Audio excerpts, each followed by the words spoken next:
Hey guys, I'm going to show you how to complete your Cubism name assignment.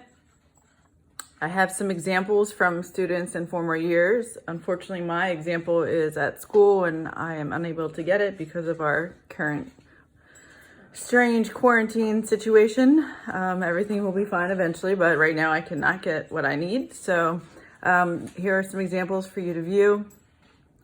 This student decided to do his name in cursive bubble letters, which you do not have to do, but it is an option. I will make a separate video to show you how to do that if you are interested in learning.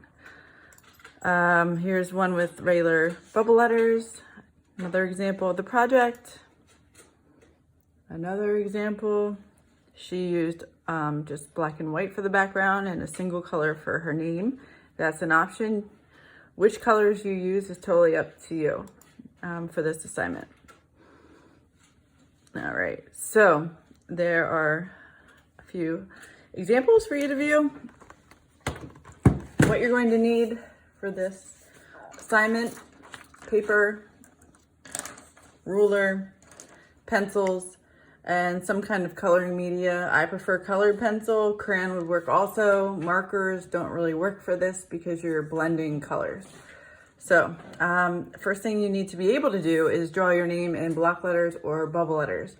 If you don't know how to do that, I'll give you a quick rundown. Those of you that had me the last 2 years would have had some experience with this already, so this should be nothing new for majority of you.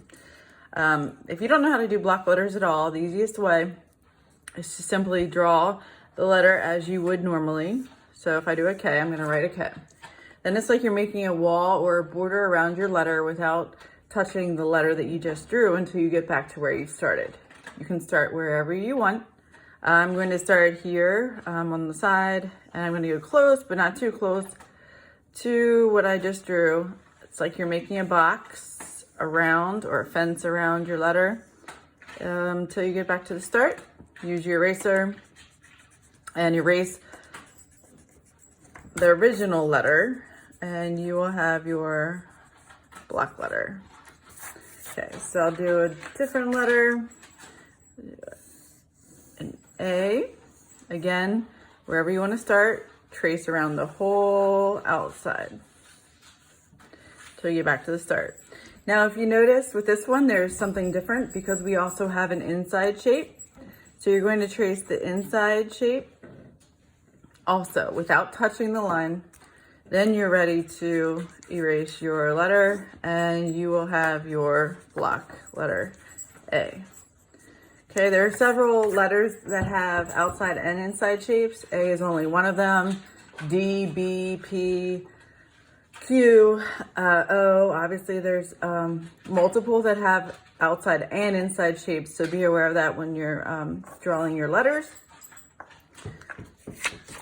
So, oh yeah, if you want to do a bubble letter instead of just a block letter, you may. It's a little more challenging, but for example, here we have an S.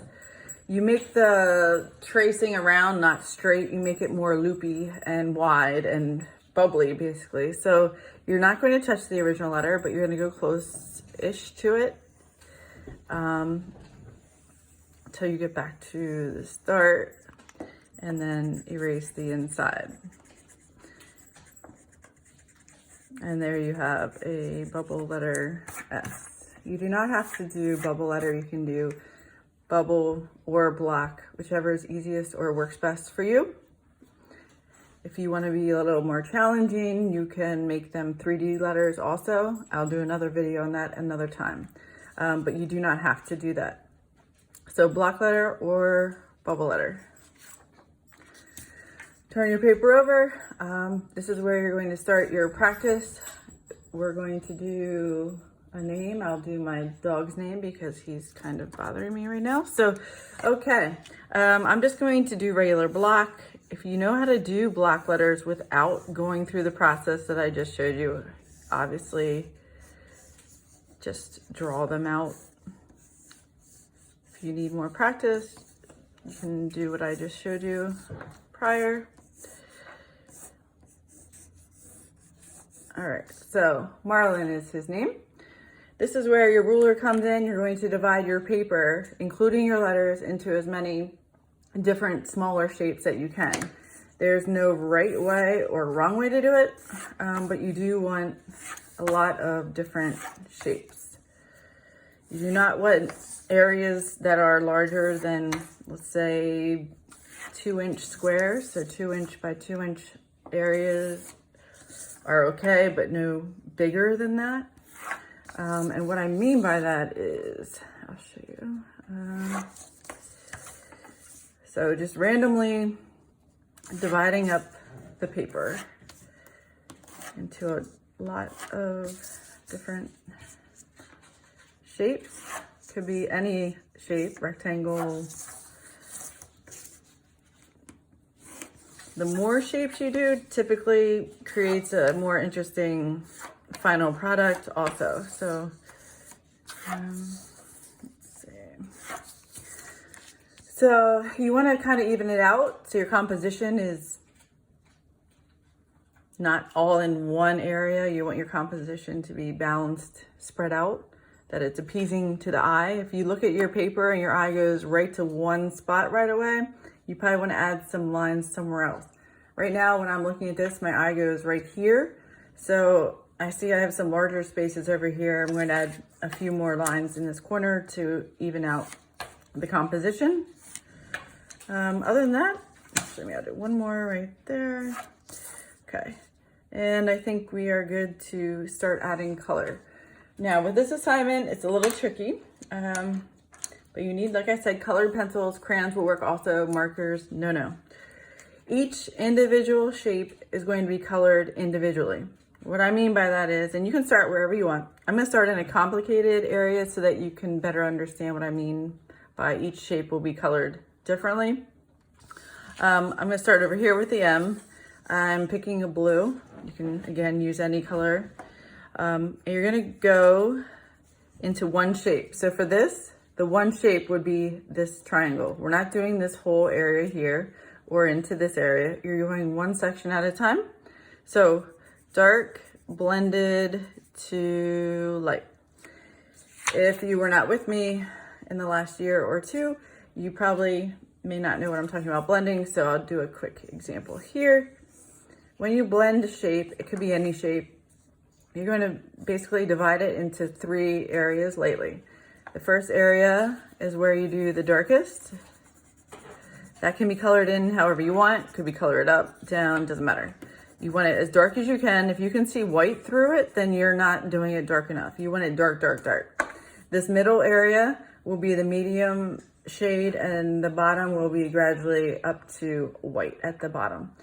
When you are finished coloring the dark area, you're going to use your pencil and you're going to do big circles like this.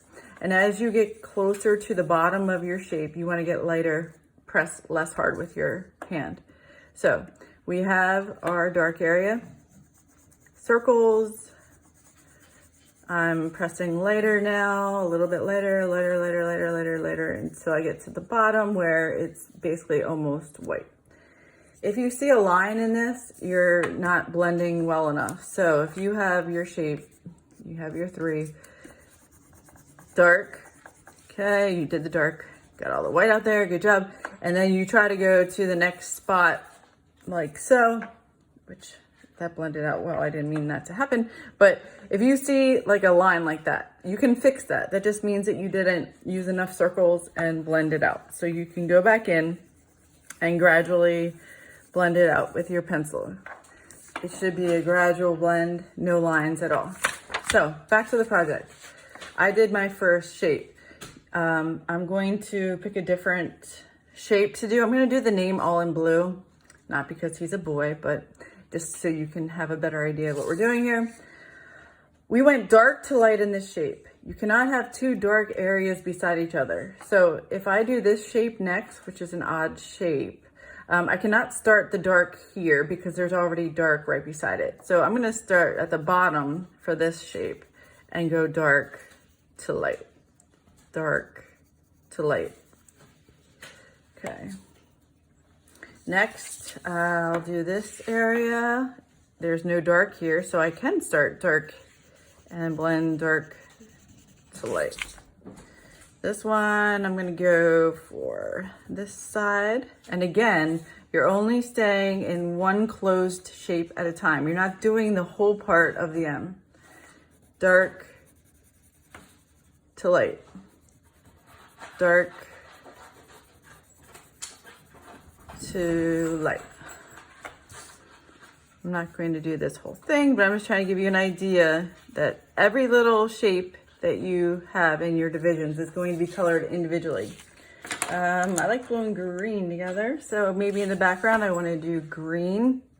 Obviously there's dark here, so I can't do dark here. I will start maybe from the bottom here and go dark to light. It's a little sloppy because I'm going fast. And I'm going to do another green one. Start here, dark to light. See a little bit of a line there, blend it out a little better. Okay, dark to light until you have the whole thing done. Like I said, I don't care at all what colors you use. That's totally up to you. Make your name all one color. Sorry about that. My dog is still half puppy. Okay. I hope that helped you somewhat. Sorry for Marlon's interruption at the end. If you have any questions, you can send them to me on this link, or you may email me at jldavis@hbgsd.us. And I hope you have fun with it, and I'd love to see what you create. Thanks. Bye.